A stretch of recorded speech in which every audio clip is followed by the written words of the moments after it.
Good morning. Oh, thanks. Oh, I got one. Okay, so on your card, I would like you to write down what architectural principle Red Flintstone is standing upon.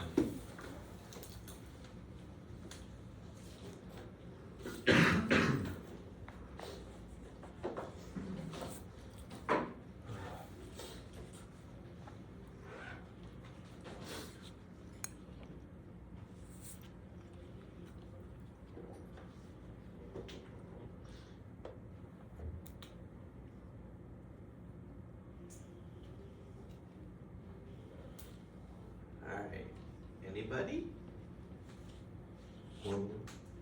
Nope. What is the principle for that? Yes? Cantilever. Cantilever.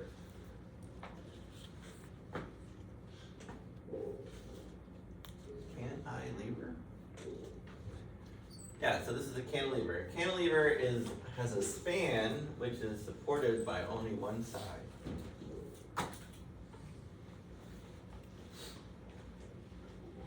On your card number 2. What type of architectural process is this?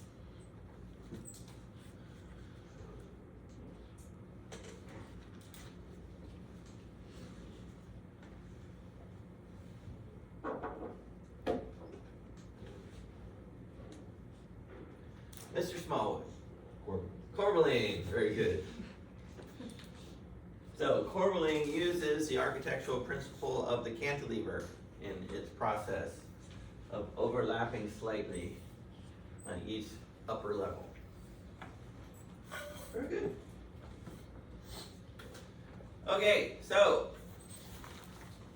the next 4 things on your card, I want you in your own words to write down what each one of those is.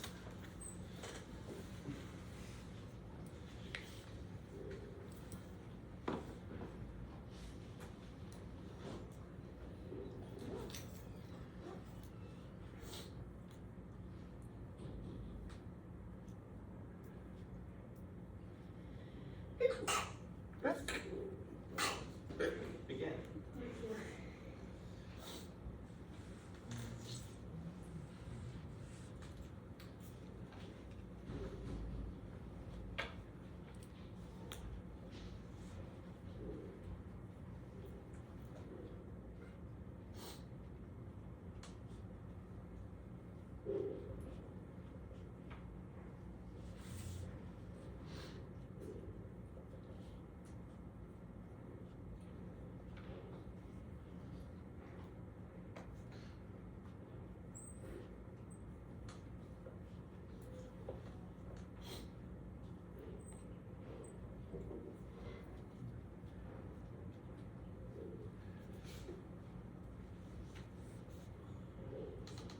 All right, who wants to tell me what a menhir is? It's a monolith, but usually like one thing. Yeah, it's a megalith, but usually only one. Basically, megalith and menhir are synonymous. They mean the same thing. But in practicality, menhir is usually only used as a single standing stone, and usually only in France. But since France actually has a crap load of standing stones, it's often used by other people as well. All right, how about an alignment?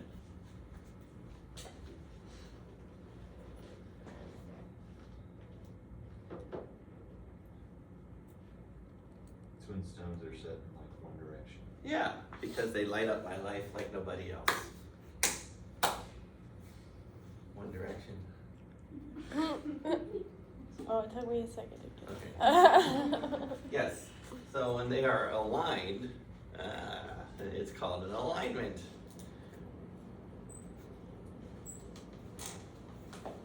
The answer is in the question.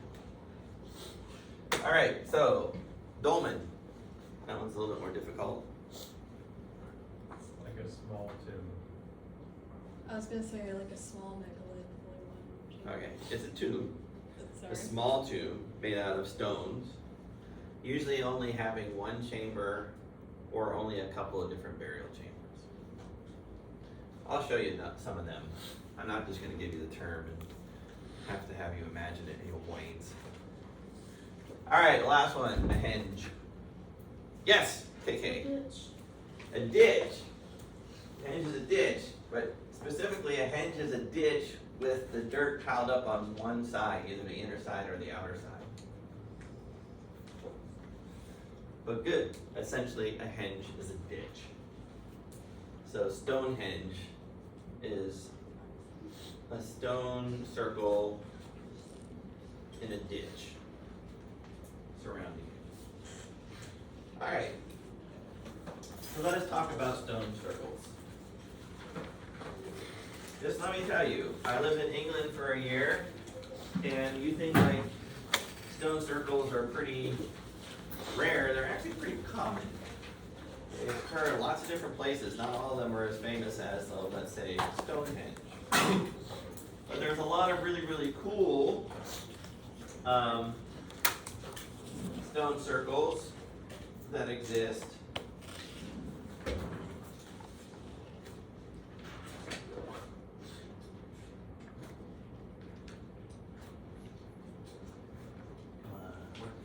Yay. Okay. What is that doing there? Is that one right there?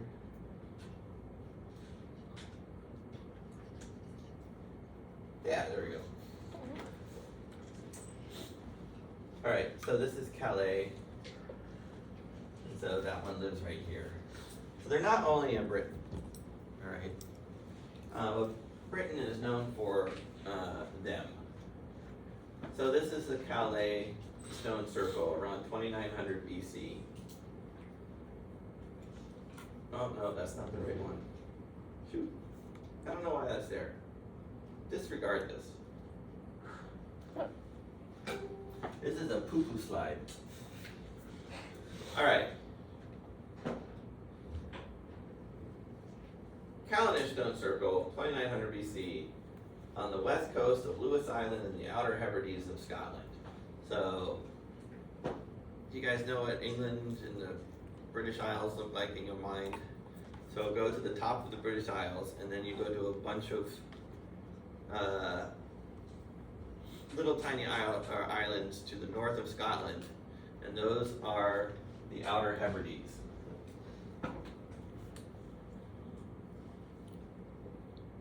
How come it's called the Lewis Island? What? How come it's called the Lewis Island? Lewis Island is one of the Hebrides, or the Outer Hebrides.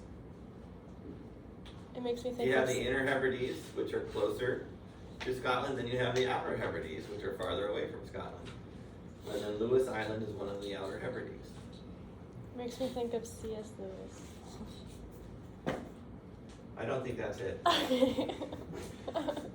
Let's just double check. Alright, so the reason why I'm including this one is that this one has an alignment to a stone circle, right? I don't know what this one is for or what it was used for, but it is a fairly old one from around 2900 BC. And it's in a pretty remote place, you know, on a small island off the coast of Scotland.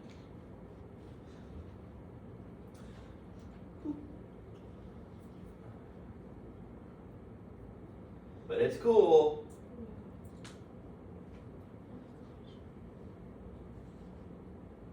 And there's the sunrise, rising up through the big freaking stones on the island.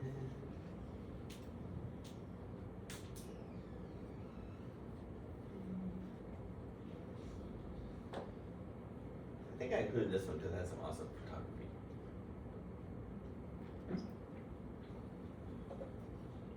So these are like stones, but they're not like really worked stones, you know? They're kind of like the stones as they found them. And I think that because they have these odd shapes is why they were probably used. Yes? So there probably never was any kind of trees or tall vegetation there? I can't say that for sure. because these would be farming communities and they would have cleared land. Okay. There it is at another time during the day. But just look what it's surrounded by. It's just gorgeous.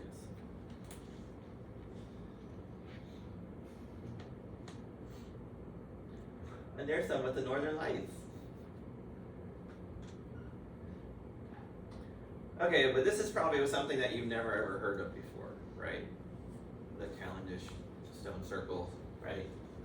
But I'm just kind of throwing it in there to kind of show you that there are a lot of stone circles. I remember on like a hike, we went to 2 separate stone circles. One was called like the Seven Sisters, and it was just really intimate. And it was like rocks only about this big that had been kind of put in a circle, only of about like maybe 15 feet or something like that. And then we went to another stone circle that all the rocks had been pushed down. And they were these massive rocks, kind of like around, these heights or more. And it had a very different feel. It was much bigger. It was like on the top of a hill. The wind was like rushing through, and it was just like, had a very like masculine, raw feel to it. Whereas the other one had a very intimate feel. It was kind of interesting, how using rocks in a circle based off of scale and such, you can have such a different feeling in each place. Okay, so the Ring of Brogdar in Orkney is a little bit more of a famous one than what we looked at with the other one. So somewhere around 3000 to 2000 BC, and these have been worked.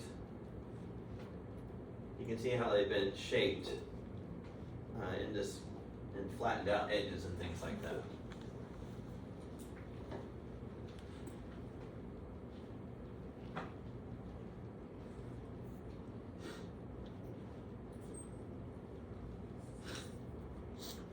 So Orkney is at the very, very northern part of Scotland.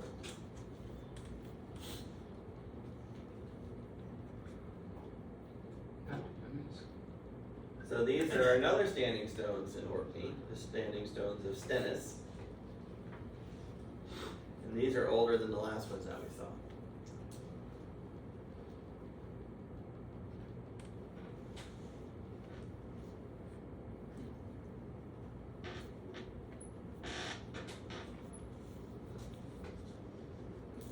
Are these also worked? Yeah, these have been worked.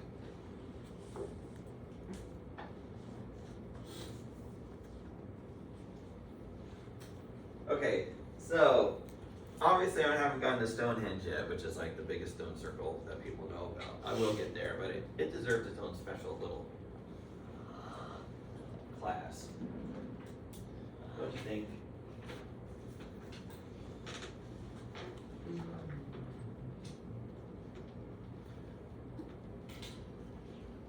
But these are just some of the an example of the different stone circles that exist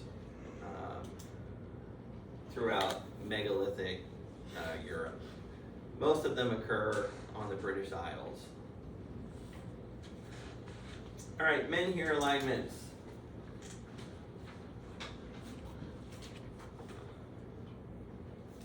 So notice I've combined 2 of the terms. So alignments, stones that go in an alignment.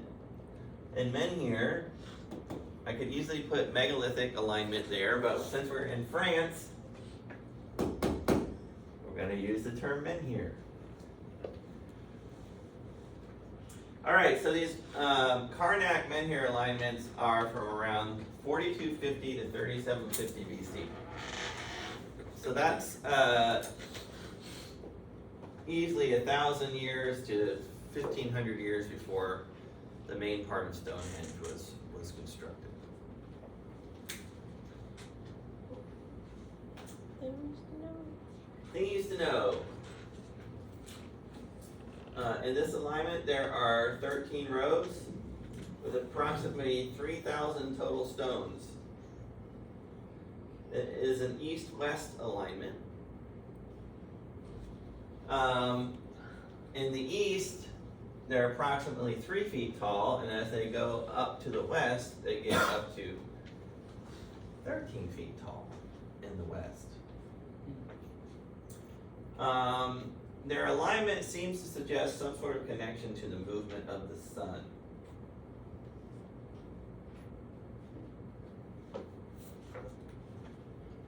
Which is interesting because 13 rows would also suggest some sort of lunar connection.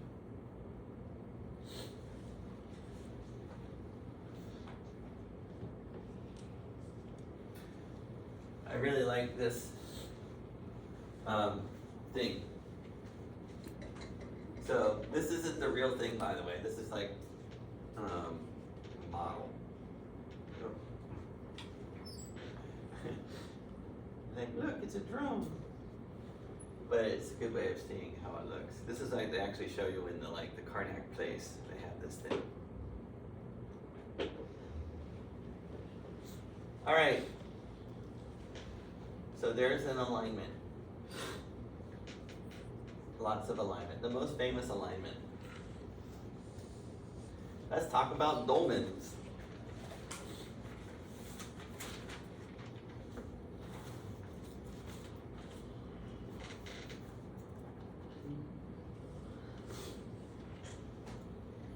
Full-grown dolmen in Ireland, somewhere between 4200 and 2800 BC. So this is, dolmens are burial chambers. So they would be a burial chamber for presumably an important person or maybe an important family. They generally only consist of one chamber, though they can have a couple up to 3 chambers in them. Now, the way that we see them here is not how they would have been. So the dolmen megalithic structure would have been covered by earth. And so this would have basically made the interior of the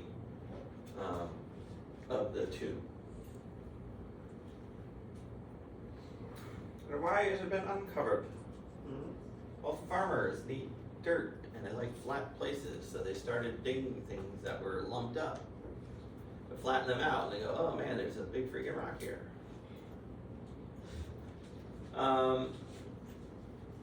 Most of these things were looted throughout history. There's not a whole lot left in them. There are some that have some remains. So this is another view of the same dolmen from the other side. This one's in Ireland. Just think of what it must have taken. I mean, those stones weigh tons and tons and tons. You know, just to be able to move them is amazing. You have a question? This is underground? Well, they would have domed up over it with earth. Oh, Yeah. So they would have probably built one side of it, pushed the one side of stones up against it, filled in the middle, pushed up the other side of stones against it, made a ramp, put the top rock on, dig out the interior after that, and then use it as a tomb. And some of this rock you see around it might have been facing of the mound. I'll show you some examples.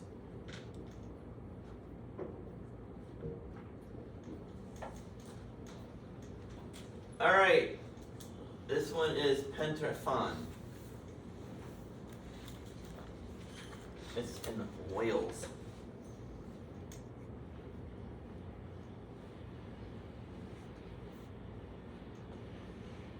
So again, if you're looking at this and wow, that burial place is really exposed to the elements, just remember that it wouldn't have been.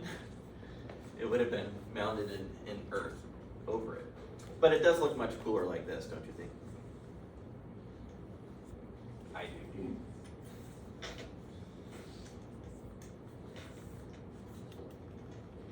Now, Wales is a very small country on the left-hand side, also known as the west side of Great Britain.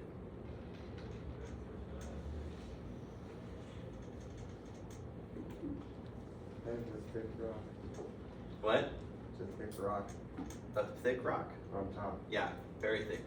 There's some more. I like how they're like pointy, and they're like holding it up with the pointy points. Yeah, I mean, you don't want to get that wrong. You think they just would like get it on their rollers or something somehow? There's lots of theories of how they did all these things. Rollers, sleds, ropes. I mean, lots and lots of theories. It's not as easy to know for sure how they did it. If there was an earthquake there, would that fall over? If they're what? If there was an earthquake, would that fall over? I don't know. I suppose if it was big enough. Yeah, it depends on UK is not really known for its earthquakes, so. Alright, so that thing is called a capstone.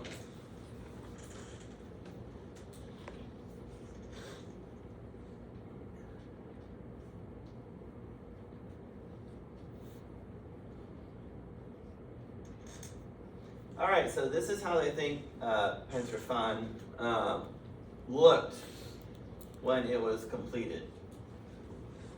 So there is your capstone at the top.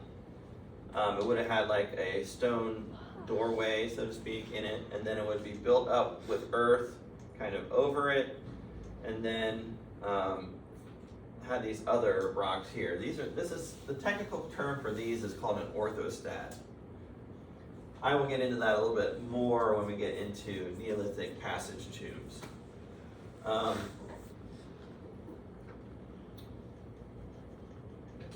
But this is an artistic rendering of what they think Pentrafan might have looked like when it was finally constructed.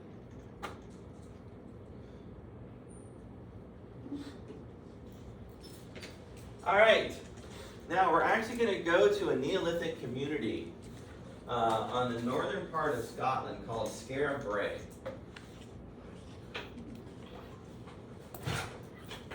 Am I like really close to you? And it's actually really cool.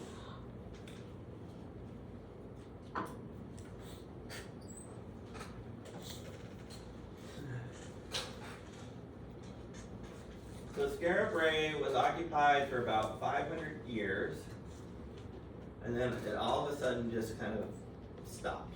Don't know why.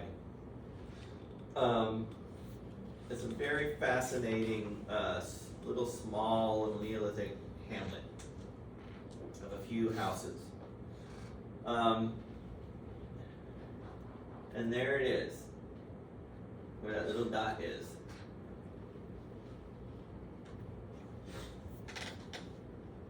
So, that's the northern part of the main island, and then Skara Brae is on the beginning of, I think, the Orkney Islands.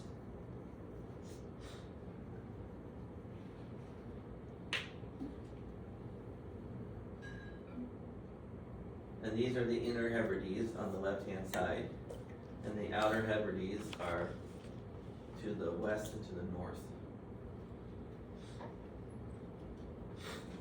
Okay, so there's Orkney. So that's this section a little bit bigger. And so you can see it's right on the edge, right around here. Yeah, and those are little islands that have people still living upon them. And this is a house in Skara Brae. So it's right on the beach, and they actually built their houses and then covered them like with earth, and then they had these cool little walkways, like through tunnels and stuff like that you could get into the places. So you imagine the weather there, it's very exposed, there'd be lots of high winds and stuff like that. So it basically had a hearth in the middle, which you can kind of see right here. And then it would have an opening in the ceiling so that you could allow smoke to leave the house.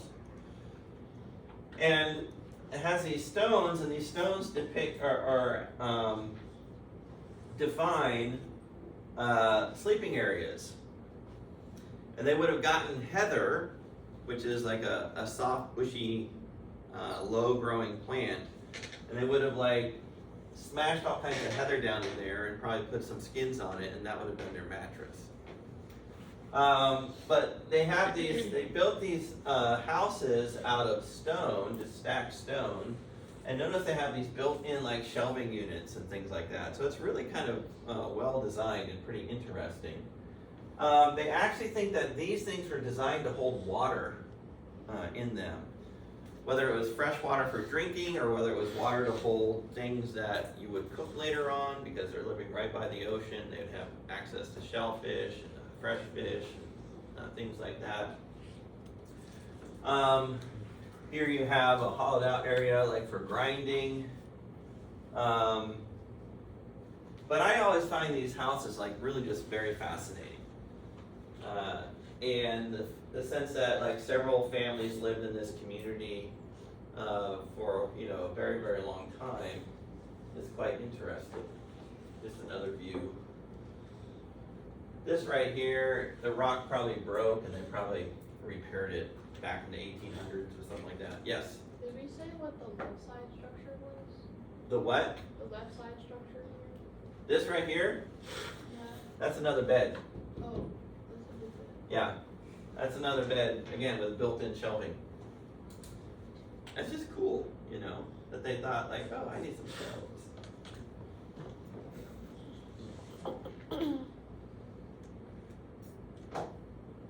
All right, so they reconstructed one that you could go into, and they made it like it would look like if it were actually finished. And so that's the scale of how you would live in there. And then have somebody in the bed, right? So you gotta remember, people back then were probably about 4 inches shorter than you guys are. So this guy is in this thing and he's laughing because he has to lift his knees up in order to kind of fit in it.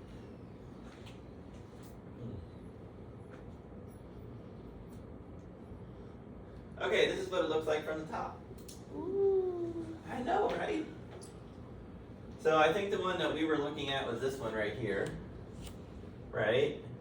And so this is the modern walkway that they have. So you can kind of like walk up here, and then you can go look down inside of this house or whatnot. But what you see here were the actual passages that led from building to building, and that they were actually covered a lot with earth, so it was like a little tunnel you went through.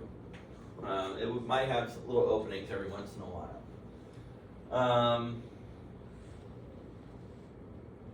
I think this might be the reconstructed one that we saw the people in. But yeah, so it's like this group of buildings right here. And you can see, I love how organic it is, how like, they're roughly squarish houses, but they're not really concerned about getting everything like 100% square.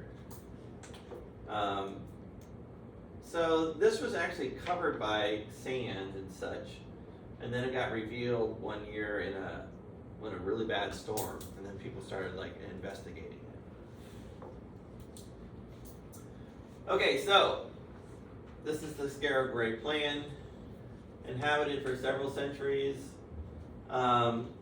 probably no more than 50 to 100 people, right? So this is the visitor center right here. This is the car park right here, also known as a parking lot in American English.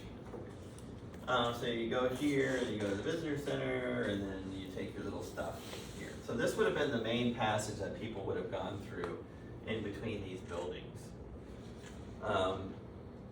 And they're planning for like drainage to make sure that all the paths, when it rains a lot, it rains a lot in England, in the British Isles. Trust me, I lived there. Not here, but I lived in England, and it rained a lot. So drainage is a key thing. So then if you were to go here, they would tell you what all the little houses were or storage areas were. I like how different this one is than that one over there. This is the anal Skara Brae person. This is the artist Skara Brae person, right? Oh, put a hole here, we'll store something here, and we'll store something there. I mean, nice and organic, right? Okay, fine, don't laugh. I don't need your affirmations. All right, so this is another view. So again, this would be the main pathway right here that they would go through. You can see how it was covered. I just think that's cool. And there would be like these little doorways that you could go through that would have been covered also.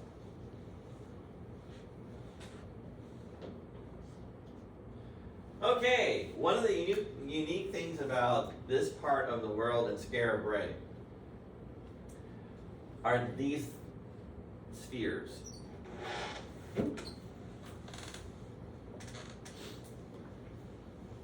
And these spheres are kind of found, they're Neolithic, they're kind of found in the northern part of Scotland mostly.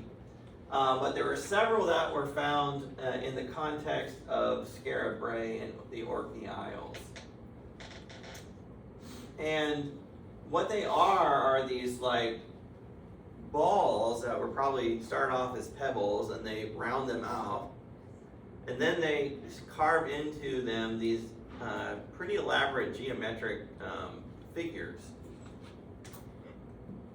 And just remember, they're doing this all with stone. No metal tools.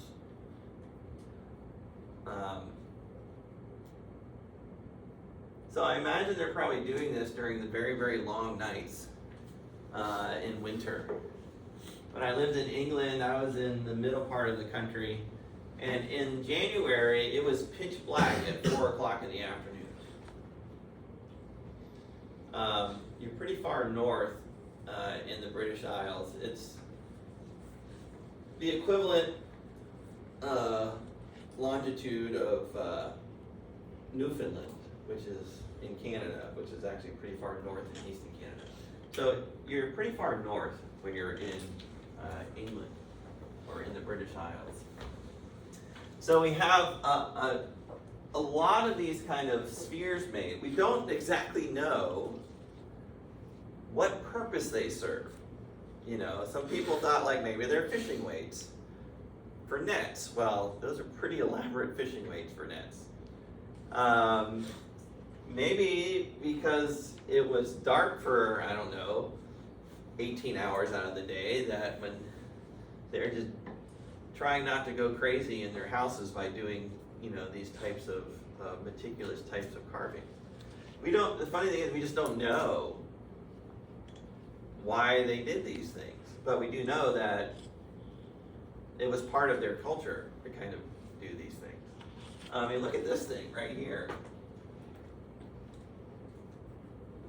They're making like these pyramid forms, geometrically perfect, on this ball. So they have to figure out how many are going to go, and then they have to like change the number for each ring. So they have to do a pretty good job of figuring this out, and they have to be pretty accurate.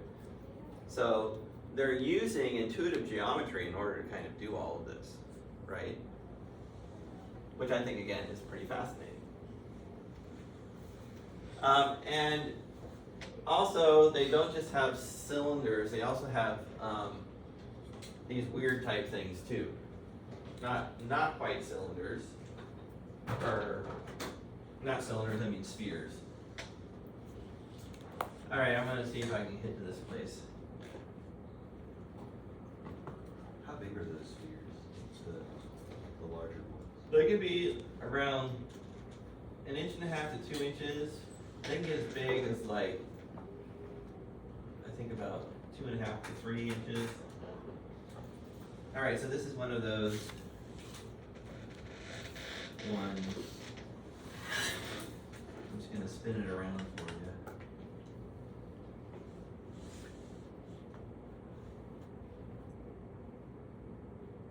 Again, we don't really know why they were made. That right there, that is a museum number or collection number. So back in the day, that's what they would do. They would paint on them so they would know what object it was and where it came from and stuff like that. It's just a way of organizing things. So they do it slightly differently now. But here is that weird object from the Orkney Isles that is carved in actually really hard rock. Yay! Hey, I don't know if you think it's cool, but I think it's cool. Because I think it's cool, I'm showing you. And you're welcome.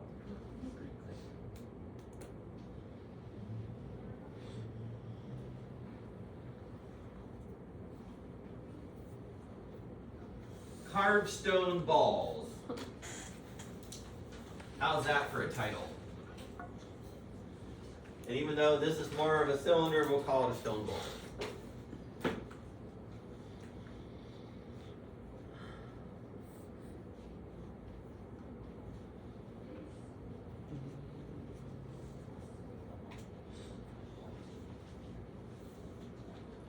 And if I were a good professor, I would let you know what type of stone they are. But for some reason I didn't include that, and I don't remember what kind of stone it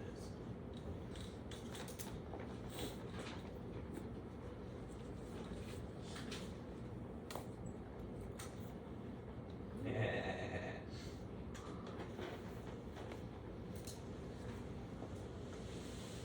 Alright, this is another carved stone thingy. This one maybe could have been used as a tool of some sort, because you could like kind of fit it into your hand and you could like poke your sister with it, you know? So it has this like grid pattern up here, then it has this asymmetrical line pattern above that. Again, it's just really, really interesting. I think I have this one in 3D also.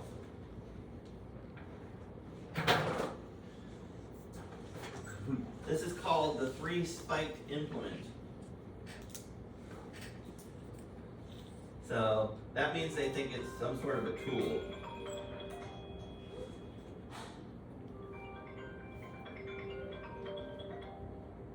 I said no. No. Why am I taking pictures? I don't want pictures. That incoming phone calls.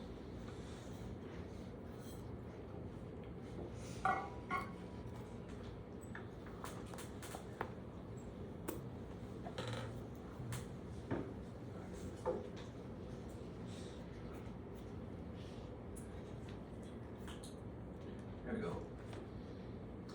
All right, so this is the actual implement.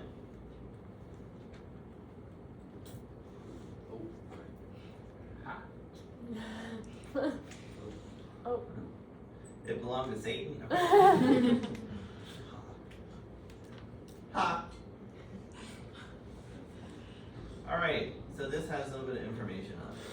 Whoa. Whoa. That's amazing. Yeah, striations. There we go. What a perspective. The fine striations visible on the surface of the artifact result from grinding and polishing. So what it's saying, like, you see these things right here? All these like little white things? You might have to zoom in a little bit more. I can't see them. Like these little striations right Yeah. here. Those are left over from grinding and polishing with other stones.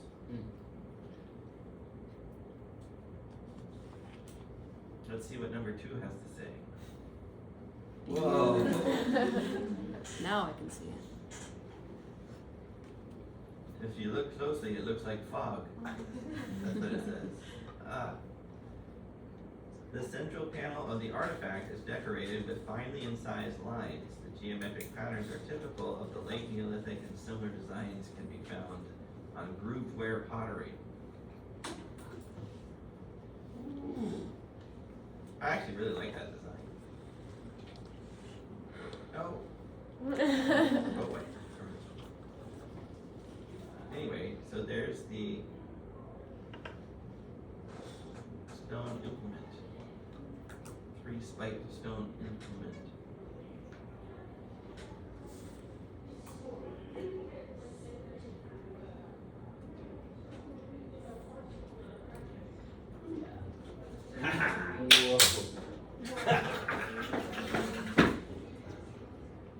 If you thought the other stuff was cool, look at that! Is that still like only 30 inches? Yeah, I think that's about like this. How did they not lost the I know. I mean, I've carved into lots of rocks over the years. It's hard. And to get this much detail, I think this should have the 666 on it. I mean, it is crazy. I mean, look at it. Look how precise it is. Look how precise you have to be. It's freaking insane. Okay, so this is called the Tory Ball. It was found in Aberdeenshire, Scotland, which is in the north of Scotland. It's from around 3000 BC. It's like the other balls that we have found, right? The other spheres that we have found. However, it's considered to be like the most intricately carved that has been found. I mean, it is a freaking masterpiece. A masterpiece that you can hold in the palm of your hand.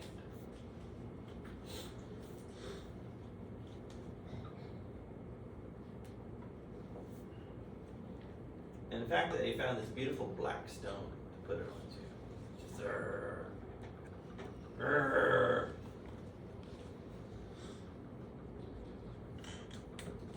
beautiful.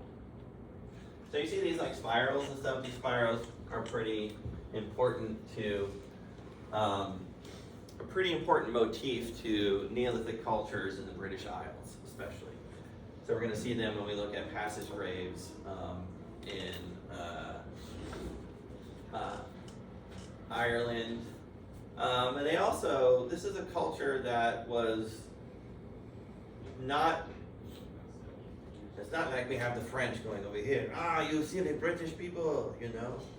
They're all like the same people, they just live in different geographical areas. And they actually have a pretty similar cultural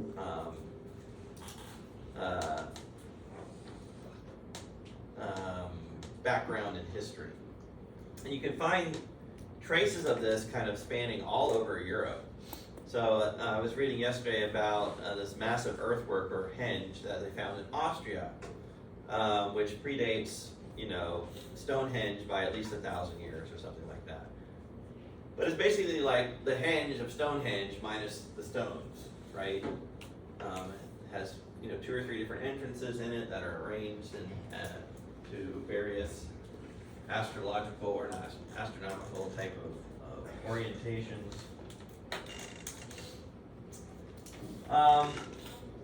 So I will introduce to you, I know how to speak words of English, I do. I will introduce to you today this idea of passage tombs.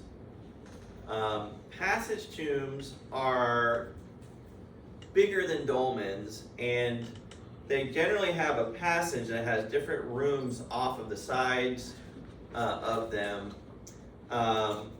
where they had internments or ritual type of things associated with burials. And the most famous of these is Newgrange, but Newgrange is not the only one. It's just probably the most well known. I'll show you a couple other little examples of other passage tombs as well. But we will be going over New Grange more formally on Monday.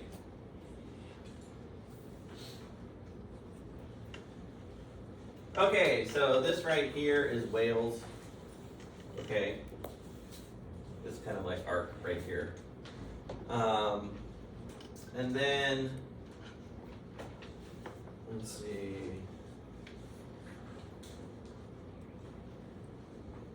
Stonehenge is somewhere over here. I went to school somewhere around here. Leeds is the college where I got my master's degree from, or the university. And then Scotland's way up there. Okay, so my son actually went to New Grange. He teased me that he was going to go to Ireland and not go there. I said, I will pay for your ticket to go there. You just need to go there. Unfortunately, he couldn't take pictures while he was inside. But that's where New Grange is. There's actually, there's a few other tombs around it as well. I'll give you a picture of it and then I'll let you go. So, this is New Grange. It actually probably would have been even taller. The mound would have been taller, probably about 40 feet, they think, when it was completed. And it has this like stone encasement around a passage tomb which is made up of megaliths, or big friggin' rocks. All right, have a great weekend, everybody. Bring out your curve. Yeah. Was today on the quiz this weekend? What? Today on the quiz this weekend? No. The quiz is only on Paleolithic. Okay.